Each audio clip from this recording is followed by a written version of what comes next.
Welcome back. Lecture number 15 के अंदर आज हम स्मिथ रिएक्शन की डिस्कशन करने वाले हैं। आज के वीडियो लेक्चर के अंदर स्मिथ रिएक्शन में किस टाइप के प्रोडक्ट का फॉर्मेशन होता है, इस पूरे रिएक्शन की मैकेनिज्म क्या है और इस रिएक्शन के एप्लीकेशन कहाँ कहाँ पे यूज की जा सकते हैं, उन सारी बातों की हम यहाँ पे डिटेल्स में डिस्कशन करने वाले हैं। Let us discuss Smith reaction. Concentrated sulphuric acid के प्रेजेंस में कार्बोक्सिलिक एसिड के हाइड्रोजोइक एसिड के साथ केमिकल रिएक्शन से 1 डिग्री एमाइन का फॉर्मेशन होता है। This reaction called as Smith reaction.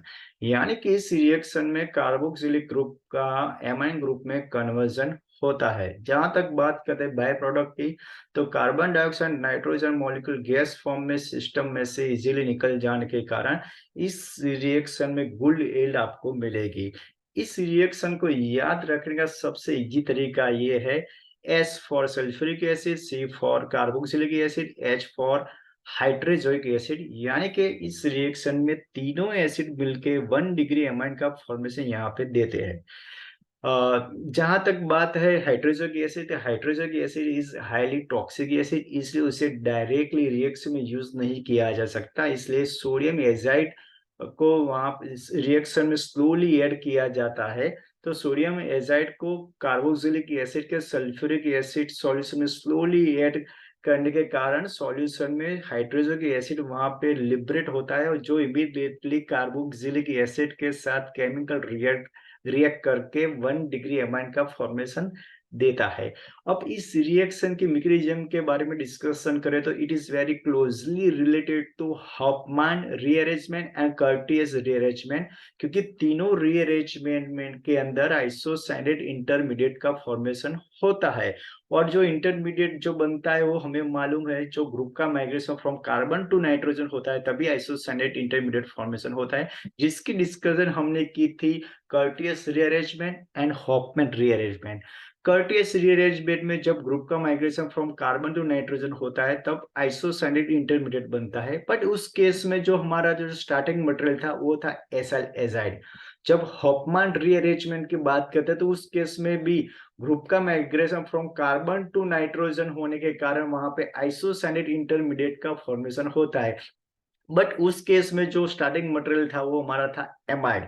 जबकि इस केस के अंदर जो स्मिथ रिएक्शन में हमारा जो स्टार्टिंग मटेरियल है वो स्टार्टिंग मटेरियल होगा हमारा कार्बोक्सिलिक एसिड। तो इस केस में ही हमारा यहाँ पे आइसोसाइनेट इंटरमीडिएट फॉर्मेशन होगा।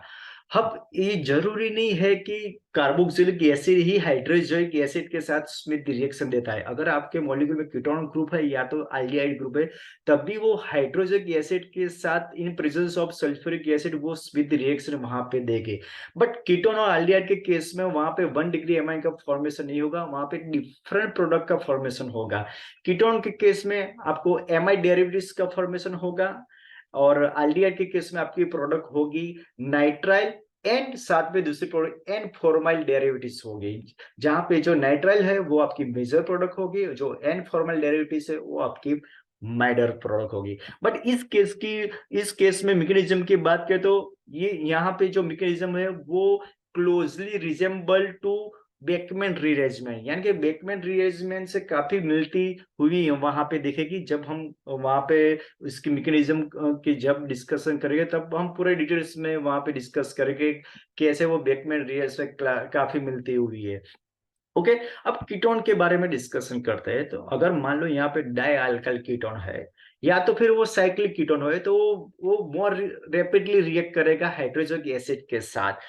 या तो हम कह सकते हैं उसका जो रेट ऑफ स्मिथ रिएक्शन है, स्मिथ रिएक्शन का जो रेट होगा वो फास्ट होगा कंपेयर टू अगर वहां पे अल्काइल एराइल ग्रुप है उसके कंपेयर में। अब अल्काइल एराइल कीटोन के बारे में अब डिस्कस कर रहे तो जब वहां पे माइग्रेशन होगा, माइग्रेशन तो सभी केस में होगे, सभी केस में माइग्रेशन होने वाला है, या तो वो कार्बोक्सिलिक एसिड हो या कीटोन हो या तो एल्डिहाइड हो। अगर अल्काइल एराइल कीटोन हमने लिया है केस और उसमें अगर माइग्रेशन होता है तो उस केस में याद रहना चाहिए ओनली एराइल ग्रुप का माइग्रेशन होगा, अल्काइल ग्रुप का माइग्रेशन होगा नहीं। अब बात करते हैं हम मैकेनिज्म की बात करते हैं। तो मैकेनिज्म में हमें 2 टाइप्स के मैकेनिज्म की हम यहाँ पे डिस्कशन करने वाले हैं। क्योंकि जब एसिडिक मीडियम में आप रिएक्शन कर रहे हो तो 100% वहाँ पे प्रोटॉन सिस्टम में ऐड होगा जिसको हम प्रोटोनेशन कहें। तो फर्स्ट स्टेप आपका प्रोटोनेशन होगा। तो यहाँ पे आप देख सकते थे प्रोटोनेशन होने की 2 प्रोबेबिलिटी, या तो वो हाइड्रोक्सिल ऑक्सीजन जो आपका sp3 हाइब्रिडाइज है, या तो फिर वो आपका कार्बोनिल ऑक्सीजन पे वहाँ पे प्रोटोनेशन होगा जो आपका sp2 हाइब्रिडाइज है। दोनों प्रकार के यहाँ पे हम प्रोबेबिलिटी की बात करेंगे। वो डिपेंड करता है किस पे वो प्रोटोनेशन होगा, डिपेंड करता है कि आपका जो एसिड है वो मोर स्टेरिकली हिंड्रेड एसिड है या लेस स्टेरिकली हिंड्रेड एसिड है। एक्चुअली जो नॉर्मल केस की हम बात करें तो नॉर्मल केस में हमें मालूम है जो कार्बोनिल ऑक्सीजन यानी कि आपका जो sp2 हाइब्रिडाइज ऑक्सीजन उसका प्रोटोनेशन सबसे फास्ट होगा, क्योंकि वो रेजोनेंस स्टेबलाइज है। हम जानते हैं इसकी जो इलेक्ट्रॉन डोनेट करने का नेचर वो कम होता है due to sp3 hybridize oxygen के कंपेयर में। बट हमें मालूम जब इसका प्रोटोनेशन होता है तो उसका जो रेजोनेंस स्टेबलाइज फॉर्म देता है। रेजोनेंस स्टेबलाइज फॉर्म देने के कारण इसका प्रोटोनेशन सबसे फास्ट होगा। बट आपका जो एसिड वो स्टेरिकली हिंड्रेड है, तो उस केस में आपका जो प्रोटोनेशन है वो यहाँ पे होगा sp3 हाइब्रिडाइज जो आपका हाइड्रोक्सिल ऑक्सीजन है। जब स्टेरिकली हिंड्रेड एसिड है उस केस के अंदर यहाँ पे प्रोटोनेशन होगा नहीं। तो प्रोटोनेशन होने के कारण वो क्या करेगा, वो प्रोटोनेटेड एसिड देगा, वो बाद में वाटर मॉलिक्यूल निकल जाने के कारण फर्स्ट स्टेप में आपको एसाइल कार्बोकेटायन देता है। तो फर्स्ट स्टेप में क्या होगा, एसाइल कार्बोकेटायन का फॉर्मेशन होगा। In next step the nucleophilic attack of hydrazoic acid on carbocation and give the protonated acyl azide as a intermediate. यानी कि स्टेप 2 के अंदर क्या होता है, जो न्यूक्लियोफिलिक है इस नाइट्रोजन जिस पे नेगेटिव चार्ज जनरेट है वहां पे न्यूक्लियोफिलिक अटैक होगा कार्बोकेटायन पे और न्यूक्लियोफिलिक, क्योंकि इस दोनों नाइट्रोजन के बीच ट्रिपल बॉन्ड का फॉर्मेशन होगा जिसके कारण ये नेगेटिव चार्ज होने के कारण यहाँ से अटैक पॉसिबल होगा और आपको प्रोटोनेटेड एसल एजाइड जो आपका इंटरमीडिएट उसका फॉर्मेशन यहाँ पे होगा। Step 2 which spontaneously eliminate nitrogen molecule and give the intermediate 2. Then after the next step is rearrangement step, जहां पे डीप्रोटोनेशन और माइग्रेशन आर कॉन्स्टेंट प्रोसेस, यानी कि यहाँ पे डीप्रोटोनेशन यानी कि हाइड्रोजन या प्रोटॉन सिस्टम से निकल जाएगा तो दोनों जो बॉन्ड इलेक्ट्रोडेंसिटी है कहाँ पे शिफ्ट होगी, कार्बन और नाइट्रोजन बीच।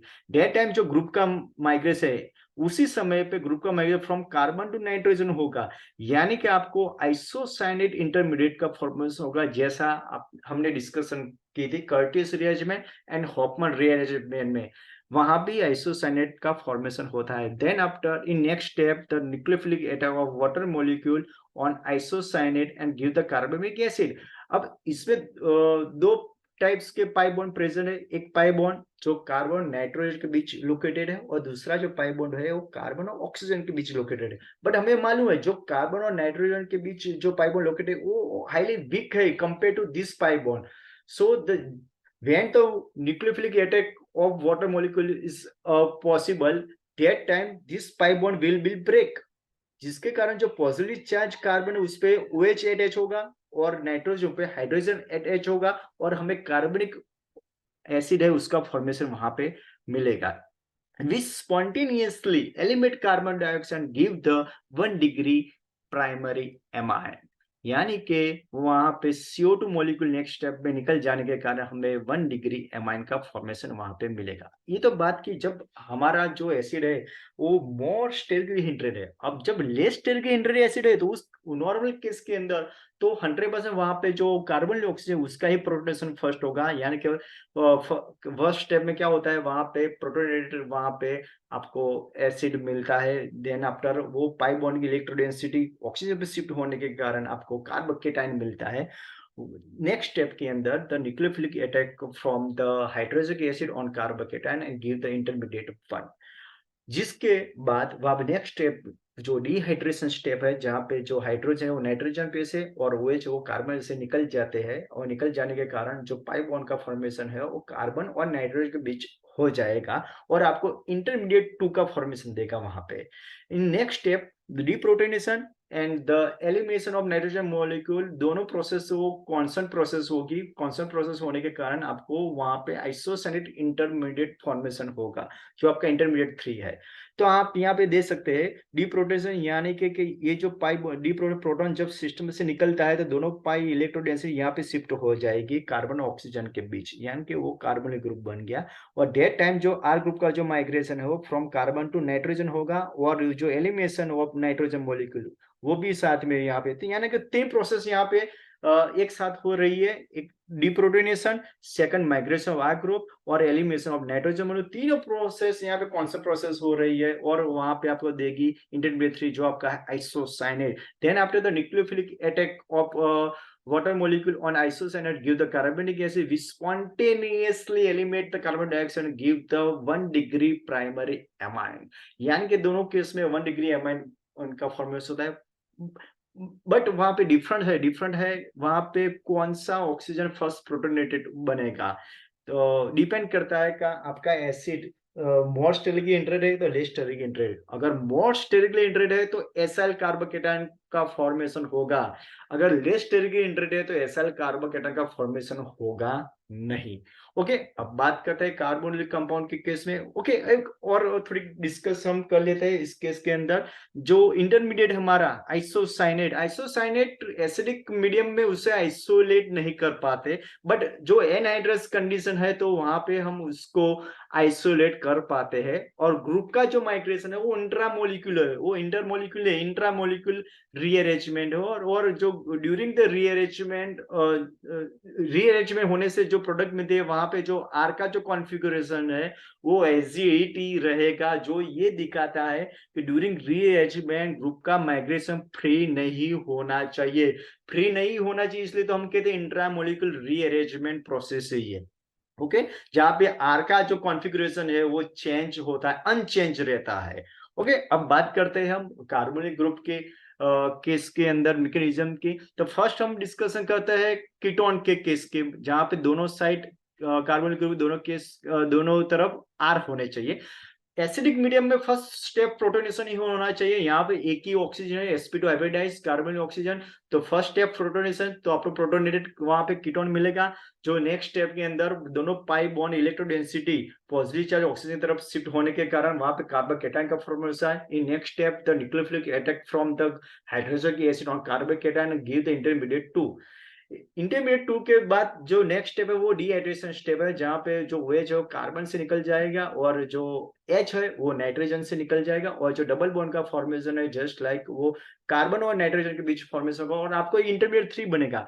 ये जस्ट लाइक बेकमैन रीअरेंजमेंट जैसी ये स्टेप है, जहां पे आप देख सकते हैं जो एजो ग्रुप है, एजो ग्रुप की एंटी पोजिशन में बेकमैन रीअरेंजमेंट में जो हाइड्रोक्सी ग्रुप है उसका एंटी पोजिशन में जो ग्रुप प्रेजेंट होता है वही माइग्रेट होता है फ्रॉम कार्बन टू नाइट्रोजन। तो इसमें क्या होता है, जो एजो ग्रुप है एन ट्रिपल बॉन्ड एन, उसको बिल्कुल ऑपोजिट में जो ग्रुप प्रेजेंट है उसका ही माइग्रेशन होगा from carbon to nitrogen atom, और जिसके कारण जो नाइट्रोजन मॉलिक्यूल एलिमिनेट होता है जस्ट हमको इंटरमीडिएट 4 का फॉर्मेशन यहाँ पे होगा, जिसमें कार्बन पे पॉजिटिव चार्ज जनरेट है। Then after the nucleophilic atom of water molecule on carbocation and give the intermediate such like in which the positive charge generate on oxygen atom. Then after the deprotonation, it give the product amide derivatives product.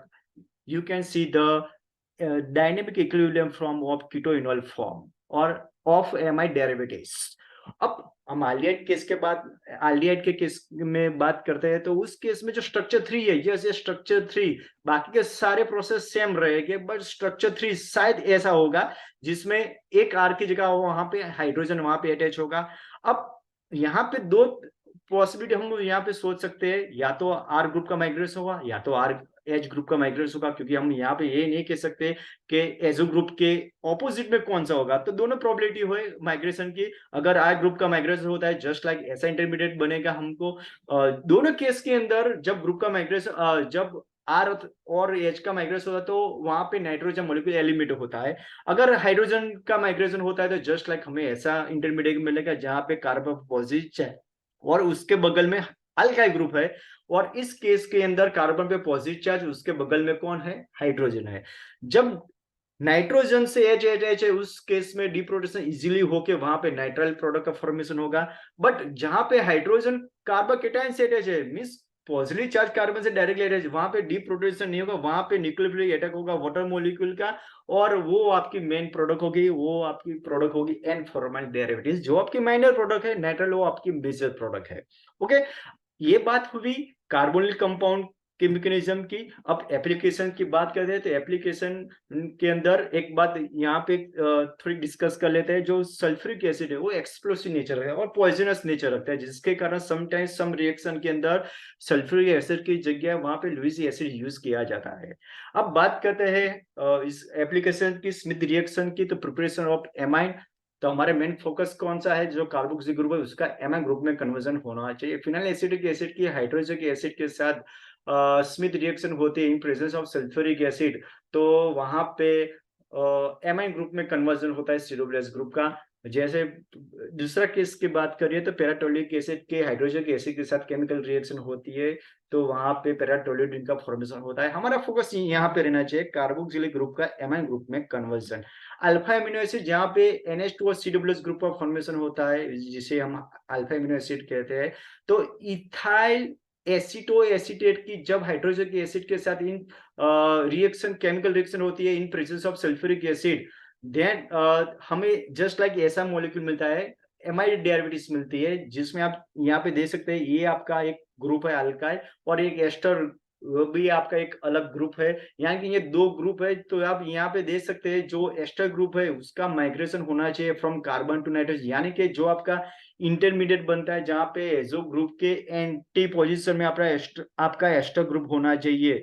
तो during migration इसका carbon to nitrogen, from carbon to nitrogen migration होने के कारण आपको just like ऐसा amide derivatives मिलना चाहिए, जिसका एसिडिक हाइड्रोलिसिस से वहां वहां पे आपको अल्फा एमिनो एसिड मिलना चाहिए।